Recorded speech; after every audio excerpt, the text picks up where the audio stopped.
Washington. Oh. Well, would it even be Washington if it wasn't raining? All right. Well, everyone, today, if you've noticed in the last few videos, I'm chomping at the bit. A little bit nervous, but chomping at the bit still, to put together this engine. And if you're new to the channel, this is my 402 big block Chevy. I've been assembling this for the 69 GMC that I picked up in Oregon and cannonballed all the way home. It blew up immediately. I got it in the driveway, I pulled the carburetor off, I rebuilt it, it's a quadrijet, it's another video of mine.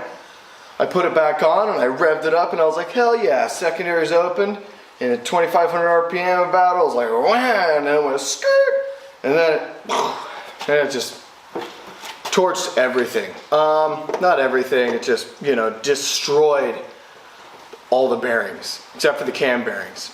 But, tore the engine completely apart, sent it to my machinist, had him remachine everything, spent way too much money finding correct stuff to fit everything, and got the engine back together, and here we are. The only thing we need to do now is the oil pump.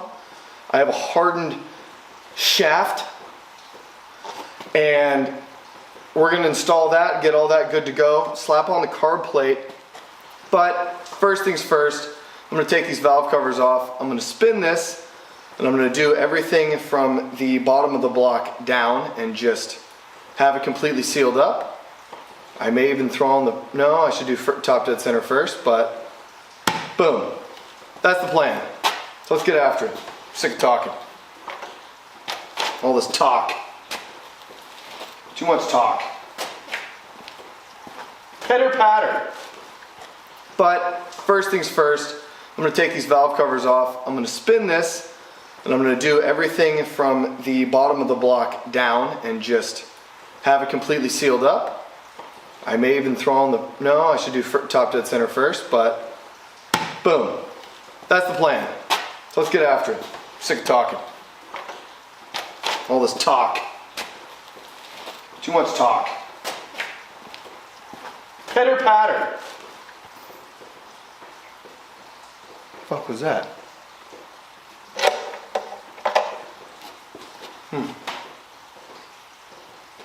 Weird. Okay. Ooh, let's see if I can break this engine stand. What do you think?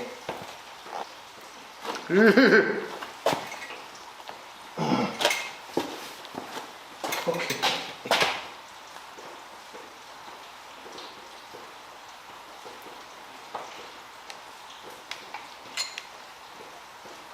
Ladies and gentlemen, please keep all arms and legs inside the vehicle all the time. If this engine falls, it will take toes, all of them. These may look tough, but these toes are pretty soft. Oh, stressy spaghetti over here. Now we're going to test fit this oil pan gasket because I got, oh, is that where that goes? So one weird thing about these big block Chevys, they have some weird bolts that go through some pretty strange orifices. They have some weird bolts that go through the bottom of the oil pan into the timing cover, which I find very strange, but whatever. Okay, let's test fit. I believe this is just a Perma-Dry. I don't know if this is the Perma-Dry Plus, but it's got all these little weird pegs that fit in this timing chain cover right here. Man, I hope this is the right thickness. If it's not, I'm probably just gonna cry a little bit. Boom. Outstanding. That is such a good fit.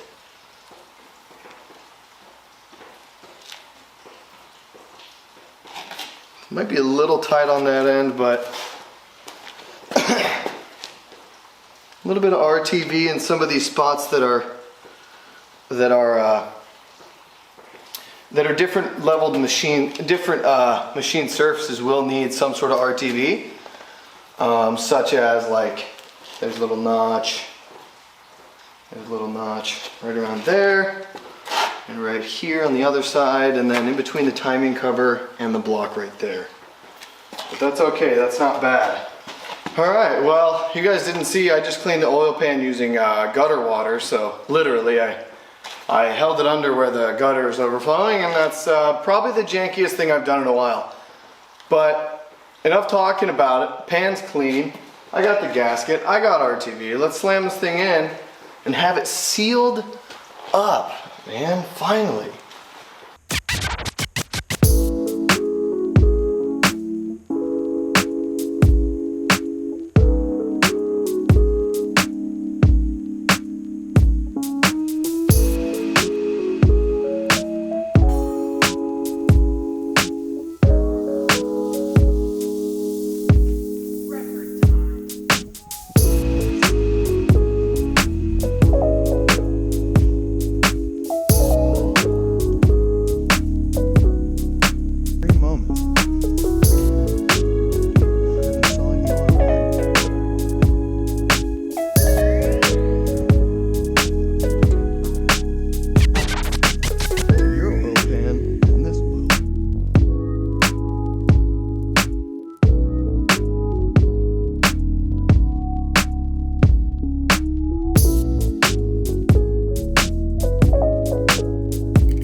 Okay.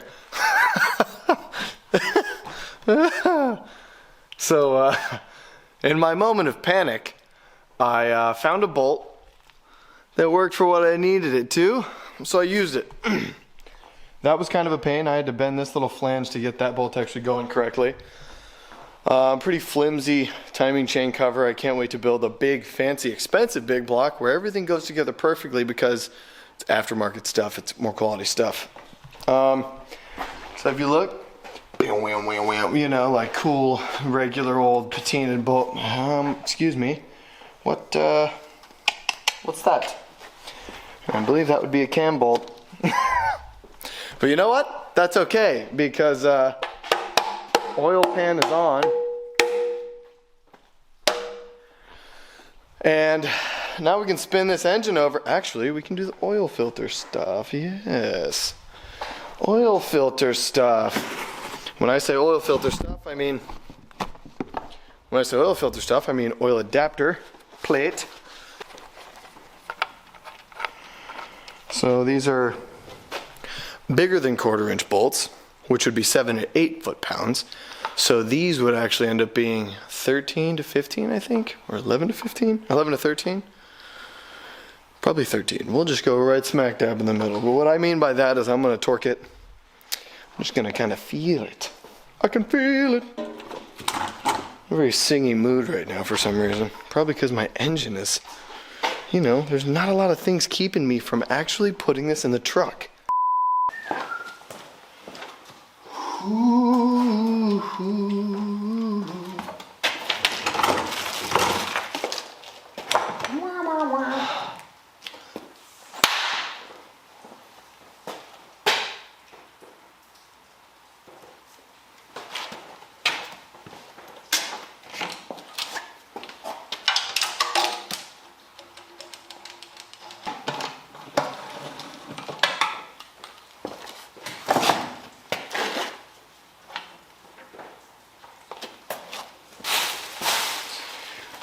If you came here for professionalism, you came to the wrong place.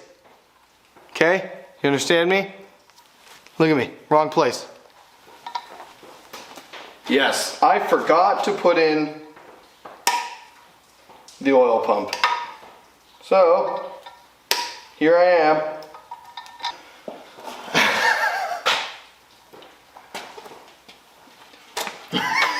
If this engine works, it'll be a miracle. I mean a miracle. A miracle. Oh my goodness. What a day, what a day. Cool. All right, we're not hitting the back of the bearing. Good news. So what happened there was that I was too excited, and when a person gets too excited, they're known to make mistakes. And when a person who's known for making mistakes anyways,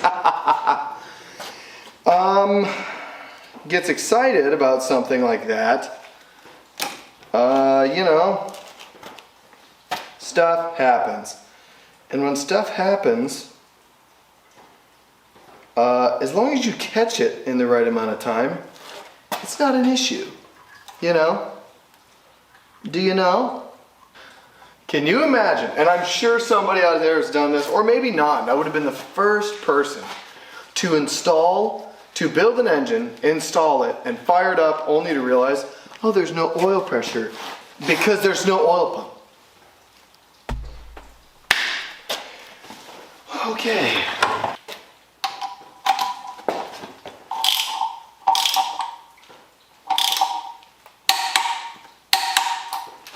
Done.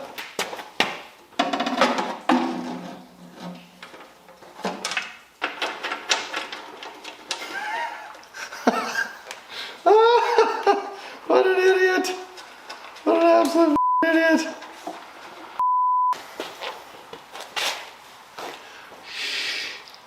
That's the third time. I installed this oil pan 3 times. Thanks for watching till the end, you lunatics.